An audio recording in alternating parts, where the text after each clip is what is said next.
नमस्कार मित्रों, आज हम हरिशंकर परसाई जी के द्वारा लिखित सदाचार का तावीज़ नामक कहानी पढ़ने जा रहे हैं। सबसे पहले हरिशंकर परसाई जी के बारे में कुछ बातें जान लें। మిత్రులారా, ఈరోజు మనం హరిశంకర్ పర్సాయి గారు రచించిన సదాచార్ కా తావీజ్ అనే కథను చెప్పుకోబోతున్నాం. ముందుగా హరిశంకర్ పర్సాయి గారి గురించి కొన్ని విషయాలు తెలుసుకుందాం. इनका जन्म 22 अगस्त 1924 को होशंगाबाद में हुआ.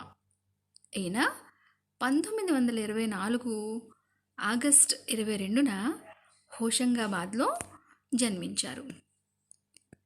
शिक्षा इन्होंने एमए तक की पढ़ाई की. ఈయన ఎంఏ వరకు विद्याभ्यास చేశారు. कार्यक्षेत्र कुछ वर्षों तक अध्यापन कार्य, तत्पश्चात नौकरी छोड़कर अंतिम समय तक स्वतंत्र लेखन. ఎంఏ చదివిన తర్వాత కొన్ని సంవత్సరాల వరకు ఆయన అధ్యాపకునిగా పనిచేశారు.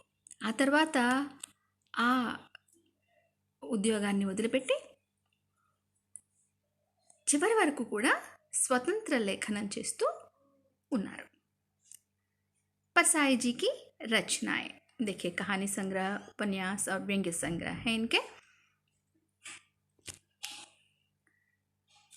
కథలు, కథా సంగ్రహాలు, నవలలు, వ్యంగ్య సంగ్రహాలు ఇనవి చూడండి. कहानी संग्रह है हंसते हैं रोते हैं, जैसे उनके दिन फिरे, भोलाराम का जीव आदि. उपन्यास नवललेमो रानी नागफनी की कहानी, तट की खोज, ज्वाला और जल आदि. व्यंग्य संग्रह हैं वैष्णव की फिसलन, ठिठुरता हुआ गणतंत्र, विकलांग श्रद्धा का दौर. एवनమాట. ये देखिए इनका चित्र. हरिशंकर परसाई ऐसे लेखक हैं जिन्होंने व्यंग्य को सामाजिक रूढ़ियों, कुरीतियों तथा विषमताओं के विरुद्ध एक शस्त्र के रूप में प्रयोग किया. हरिशंकर परसाई गारू వ్యంగ్యని సామాజిక రుగ్మతలు రూపుమాపడానికి ఒక అస్త్రంగా ఆయన దానిని ఉపయోగించారు. परसाई जी समाज में सुधार नहीं बल्कि परिवर्तन लाने के पक्षधर हैं. परसाई గారు సమాజాన్ని ఏదో ఉద్ధరించేద్దామన్న ఉద్దేశం కాకుండా సమాజంలో కొంత మార్పు తీసుకురావాలని अंटूंडेवारू. भावानुकूल, स्पष्ट और सरल भाषा का प्रयोग इन्होंने किया. భావయుక్తమైన, భావానికి అనుకూలమైన, స్పష్టమైన మరియు సరళమైన భాషనైన తన కథల్లోనూ నిబంధుల్లోనూ కూడా ఉపయోగించారు. अब देखिए सदाचार का तावीज़ कहानी. एक समय एक राज्य में एक बात फैल गई कि राज्य में भ्रष्टाचार बहुत बढ़ गया है. ఒక్కనొక సమయంలో ఒక రాజ్యంలో అవినీతి బాగా ఎక్కువైపోయింది అన్న మాట అలా అలా అలా అలా వ్యాప్తి చెందిందన్నమాట. राजा दरबारियों से कहते हैं कि उन्हें भ्रष्टाचार का नमूना लाकर दिखाएं. तो ఆ మాట అలా అలా రాజుగారి వద్దకు కూడా వచ్చింది. అప్పుడు ఆయన దర్బార్ని ఏర్పాటు చేసి మంత్రులను, సేనాపతులను అందరినీ పిలిచి వారితో అంటారనమాట, ఈ భ్రష్టాచారి, ఈ అవినీతి ఏమిటి, ఈ అవినీతిని నాకు తీసుకొచ్చి చూపించండి, అవినీతి ఎలా ఉంటుందో తీసుకొచ్చి నాకు చూపించండి అని ఆయన అంటారు. पर दरबार दरबारी बड़ी चतुराई से कहते हैं कि जब राजा को ही भ्रष्टाचार नहीं दिखा तो हमें कैसे दिखेगा। हमें तो हर चीज में రాజా का ही शक्ल दिखता है కానీ వాళ్ళు ఏమంటారంటే ఉమ్, ఆ, రాజుగారికే అవినీతి కనిపించినప్పుడు మాకెలా కనిపిస్తుంది. మాకైతే ప్రతి వస్తువులో కూడా రాజుగారి ముఖమే కనిపిస్తుంది అని ఇంకా ఏమంటారో చూడండి. इससे अच्छा यही होगा कि विशेषज्ञों की समिति बनाए और उन्हें भ्रष्टाचार ढूंढने का काम सौंपे. ఇప్పుడు రాజ్యంలో విశేషజ్ఞులని ఉంటారు, వాళ్ళది ఒక కమిటీ వేసి ఈ అవినీతిని ఆ, వెతికే పని వారికి అప్పచెప్తే బాగుంటుంది కదా అని ఒక సలహా ఇస్తారనమాట రాజుగారికి. అప్పుడు రాజుగారు అలాగే అని విశేషజ్ఞం కి సమితినే इसके लिए 2 महीनों का समय लिया. ఆ విధంగానే ఆయన పిలిచి విశేషజ్ఞుల్ని ఆయనకి వాళ్ళకి ఆ పని అప్పచెప్తారు. వాళ్ళేమో మాకు 2 నెలల సమయం కావాలని 2 నెలల సమయం తీసుకుంటారు. 2 महीनों के बाद अपना छानबीन पूरी कर राजा के दरबार में आते हैं. మరి ఆ 2 నెలల తర్వాత వాళ్ళు అంతా కూడా ఈ అవినీతి ఎక్కడ ఎలా ఉంది ఏమిటి అనేది అంతా కూడా వారు చూసి రాజుగారికి రిపోర్ట్ ఇద్దామని వస్తారనమాట. వచ్చి ఏమంటారంటే कहते हैं कि भ्रष्टाचार सूक्ष्म है, अगोचर है और सर्वत्र व्याप्त है. రాజుగారు ఈ అవినీతి అనేది చాలా సూక్ష్మంగా ఉంటుంది, అది కనిపించదు, అన్ని చోట్ల కూడా వ్యాపించి ఉంటుంది అని అంటారనమాట. और इसे देखा नहीं जा सकता पर महसूस किया जा सकता है.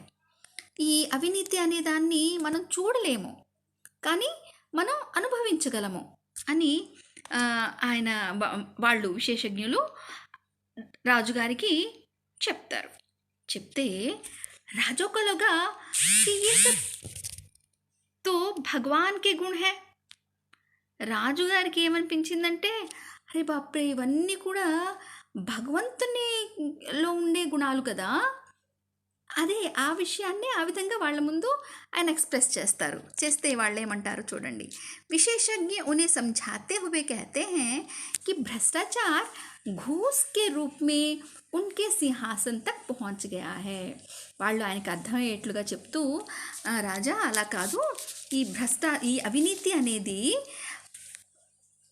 घूस లంచం రూపంలో मी सिंहासनम सोहने का सिंहासन जो आपने बनवाया है, బంగారంతో సింహాసనాన్ని మీరు చేయించారు కదా, దానిలో కూడా ఈ అవినీతి అనేది దాన్ని నిర్మించడంలో కూడా దాన్ని తయారు చేయడంలో కూడా ఈ అవినీతి ఉన్నది అని ఆయనకి చెప్తారనమాట. तब राजा को एहसास हुआ कि भ्रष्टाचार राज्य के हर कोने में पहुंच गया है. అప్పుడు రాజుగారికి అర్థమవుతుందన్నమాట, ఈ అవినీతి అనేది రాజ్యంలోని ప్రతి మూల కూడా అన్ని మూలలా కూడా ఈ అవినీతి అనేది వ్యాపించి ఉంది. ఇసే జల్ద్ సే జల్ద్ మిటానా హోగా. దీన్ని ఎంత త్వరగా వీలైతే అంత త్వరగా దీన్ని అంతా అందించాలి అని చెప్పేసి ఆయన అనుకుంటారు. विशेषज्ञों के रिपोर्ट पर दरबारियों में 2 महीनों तक काफ़ी चर्चा हुई. ఆ విశేషజ్ఞులు ఏదైతే రిపోర్ట్ ఇచ్చి వెళ్ళారో దాని మీద దర్బార్లో 2 నెలల వరకు చర్చ జరుగుతూనే ఉంది. ఏం చేద్దాం అని చర్చా కర్తే రాజా కా స్వాస్థ్య భీ బిగడనే లగా. ఈ విధంగా రాజుగారేమో అసలు ఆ అవినీతి ఏమిటి, దాన్ని ఎలాగైనా అంతమొందించాలని ఆయన ఏ విధంగా చేయాలి అని అందరూ కూడా మంత్రులు అందరూ కూడా మాట్లాడుతూ ఉన్నారనమాట. ఎలా చేద్దాం, ఏమిటి వ్యవస్థని ఏ విధంగా మార్పు చెందించాలి అంటే కాంట్రాక్ట్కి ఇవ్వడం అంటే అక్కడ తప్పనిసరిగా లంచం ఇవ్వడం అవన్నీ ఉంటాయి. మరి అవన్నీ లేకుండగా మనం పూర్తి వ్యవస్థనే మార్చాలి అని వాళ్ళలో ఈ 2 నెలలుగా వాళ్ళలా మాట్లాడుకుంటూనే ఉంటారు. ఏం చేస్తే బావుంటుంది? ఎలా చేయాలి అని. దాంతో ఈయనకి రాజుగారికి అస్సలు తోచదనమాట. అసలు ఏం చేయాలి? ఏంటి దీన్ని ఈ అవినీతిని మనం రూపుమార్పలేమా? అని ఆయన ఆ విధంగా ఆలోచిస్తూ పాపం ఆయన ఆరోగ్యం కూడా క్షీణించడం మొదలెడుతుందనమాట. భ్రష్టాచార్ కో ఖత్మ కర్నే కే లియే పూరీ వ్యవస్థ కో బదల్నా హోగా. అప్పుడు ఏమంటారు? ఈ అవినీతిని మనం అంతమొందించాలంటే పూర్తి వ్యవస్థ అంతటిని కూడా మొత్తం మనల్ని మనం మార్చేయాలి. పర్ ఐసా కర్నా కిసీ కో భీ పసంద్ నహీ థా. కానీ అందరూ కూడా ఏమిటంటే వాళ్ళెవరికీ ఇష్టం లేదు. ఆ వ్యవస్థను మార్చడం ఎవరికీ ఇష్టం లేదా? ఉన్నదాన్ని అలా ఉండనివ్వండి, దాన్ని మార్చడం అంటే చాలా సమయం తీసుకుంటుంది అని ఆ విధంగా ఒక్కొక్కరు అలా మాట్లాడుతూ ఉన్నారనమాట. వాళ్ళకి ఎవరికి కూడా ఇష్టం కూడా లేదు మార్చడం. ఇంక మార్చడం అంటే చాలా తలనొప్పి విషయం. మనం మార్చొద్దు, ఏదైనా తక్కువ టైంలో మనం ఏమన్నా చేసే పద్ధతి ఉందేమో చూద్దాము అనుకుంటూ ఉన్నారు. अప్పుడు इसीलिए एक मंत्री ऐसे साधु को ले आते हैं जो हिमालय में रहकर भ्रष्टाचार को मिटाने के लिए एक विशेष तावीज़ बनाया है. అప్పుడు మంత్రి గారు హిమాలయాల్లో ఉండి తపస్సు చేసి ఈ అవినీతిని అంతమొందించే ఒక తావీజును కనుగొన్న ఒక సాధువు గారిని పట్టుకుంటారు. మొత్తానికి ఆయన్ని తీసుకుని వస్తారనమాట దర్బార్లోకి. సాధు కో హీ తావీజ్ బనానే కా ఠేకా దియా జాతా హై. ఇంకా ఇప్పుడు అనుకుంటారనమాట, ఏ విధంగా ఏం చేద్దాము, తావీజ్ అన్నీ తయారు చేయడానికి మరి ప్రతి ఒక్క మనిషికి ఇవ్వాలి కాబట్టి, ప్రతి ఒక్క వ్యక్తికి ఇవ్వాలి కాబట్టి అన్నీ తయారు చేయాలి అంటే ఒక ఫ్యాక్టరీ పెట్టాలి. ఆ ఫ్యాక్టరీని ఎవరికో కాంట్రాక్ట్కి ఇవ్వాలి, వాళ్ళు తయారు చేయించి అందరికీ సప్లై చేయాలి. ఈ విధంగా అనుకుంటూ ఉంటే అలా కాదు సాధువు గారికి ఈ కాంట్రాక్ట్ ఇచ్చేద్దాము అని అంటారనమాట. साधु को ही तावीज़ बनाने का ठेका दिया जाता है कि राज्य के हर व्यक्ति के लिए तावीज़ बनाकर दे दिया जाए. ప్రతి ఒక్కరికి కూడా, రాజ్యంలో ఉన్న ప్రతి ఒక్కరికి కూడా తావీజులు తయారు చేసి వారికి ఇవ్వాలి అని చెప్పేసి ఇక సాధువు గారికే ఇస్తారనమాట. ఆయనకి पेशगी के रूप में 5 करोड़ रुपए भी दिए जाते हैं. ఆయనకి 5 కోట్ల రూపాయలు ఈ తావీజ్ తయారు చేయడానికి ఫ్యాక్టరీకి వీటన్నింటికి కూడా ఇస్తారు, అడ్వాన్స్గా ఇస్తారనమాట. తో తావీజ్ హర్ వ్యక్తికి భుజా పర్ బాంధ్ दी गई. ఇంకంతా రెడీ అయిపోయాయి, తావీజులు అన్నీ రెడీ అయిపోయాయి, అందరికి ఇవ్వడం అయిపోయింది. అందరు భుజానికి కూడా ఈ తావీజు కట్టేశారు, కట్టించేసుకున్నారు. कुछ दिन बाद రాజా వేష్ బదల్కర్ ఎక్ కార్యాలయమే గయే. కొన్ని రోజుల తర్వాత రాజుగారికి ఏమనిపించిందంటే, చూద్దాం అసలు ఈ తావీజ్ ఎలా పనిచేస్తుందో అని వేషం మార్చుకుని ఒక కార్యాలయానికి వెళ్తారు. वहाँ के एक कर्मचारी को कुछ काम बताकर 5 रुपए का नोट उसके हाथ में रखा. ఇప్పుడు కొన్ని పనులు చెప్పి, ఈ బాబు ఈ పని చేయాలి, ఆ పని చేయాలి, ఈ పని చేయాలని అతని చేతిలో ఒక 5 రూపాయలు పెడతారనమాట. जिससे कर्मचारी बहुत क्रोधित होते हुए कहा कि घूस लेना पाप है. దాంతో అతడు చాలా కోపోద్రిక్తుడై, లంచం తీసుకోవటం పాపమని మీకు తెలీదా అని చెప్పేసి ఆయన్నే అంటాడనమాట. అప్పుడేమిటి, తన్ఖ్వా మిల్నేకా అగ్లా దిన్ థావా. అదేమిటంటే నిన్ననే జీతం వచ్చింది, నెక్స్ట్ డే అనమాట రాజుగారు చూడడానికి వెళ్ళారు. तो राजा बहुत खुश हुए कि सदाचार का तावीज़ बहुत ही अच्छा काम कर रहा है. ఇప్పుడు రాజుగారికి చాలా సంతోషం వేసింది. ఆహా, వెరీ గుడ్, తావీజ్ చాలా చక్కగా పనిచేస్తోంది. और भ्रष्टाचार का अंत करने के लिए बहुत ही सरल हल निकाला गया. ఆహార దర్బార్ మన మంత్రులు ఎంత చక్కటి, ఎంత ఏంటి చాలా తేలికగా అవినీతిని అంతమొందించే ఉపాయాన్ని కనుగొన్నారు అని చెప్పేసి ఆయన అనుకుంటారు. రాజా ఫిర్ మహీనే కే అంత్ మే వేష్ బదల్ కర్ ఉసీ కర్మచారి కే పాస్ జాతే हैं తర్వాత కొన్ని రోజుల తర్వాత ఆ నెలాఖరులో ఆయన కనిపిస్తుంది రాజుగారికి మళ్ళీ ఒక్కసారి వెళ్ళి చూద్దాము అని. అప్పుడు మళ్ళీ వేషం మార్చుకుని ఆయన వెళ్తారు మంత్రి గారితో పాటు.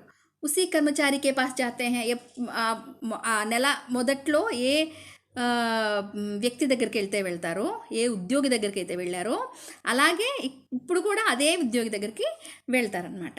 వెళ్ళి కుచ్ కామ్ బతాకర్ 5 రూపాయ కా నోట్ దేతే हैं. అలాగే మొదట్లో ఎలా చేశారో ఆ కొన్ని పనులు చెప్పి అతనికి డబ్బులు ఇస్తారు.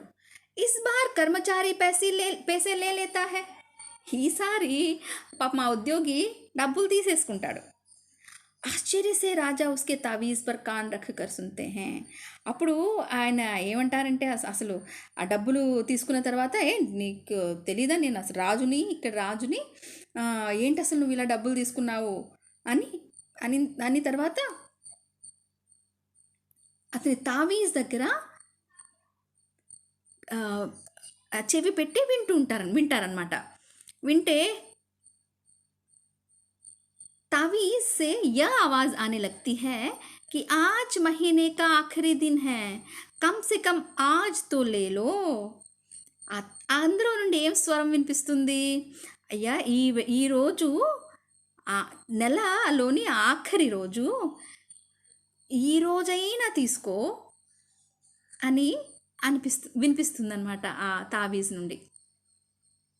ఆ విధంగా ఈ కథను ఆయన సమాప్తం చేస్తారు. इस कहानी के माध्यम से परसाई जी व्यवस्था में परिवर्तन लाने और कर्मचारियों को आर्थिक सुरक्षा प्रदान करने की ओर पाठकों का ध्यान आकर्षित करते हैं. ఈ కథ ద్వారా పరసాయి గారు ఏం చెప్పాలనుకున్నారంటే వ్యవస్థను మనం మార్పు చేయాలి. టైం తీసుకున్నా కూడా వ్యవస్థలో మార్పులు రావాలి. తర్వాత ఉద్యోగులు ఎవరైతే ఉన్నారో వారికి ఆర్థికంగా వారికి ఎంత కావాలి, ఎంత కుటుంబానికి అవసరమైన రీతిగా వారికి వేతనాలు అందించగలిగితే ఈ అవినీతి అనేదాన్ని మనం రూపుమాపొచ్చు అని ఈ కథ ద్వారా ఆయన తెలియజేస్తున్నారన్నమాట. ధన్యవాదాలు.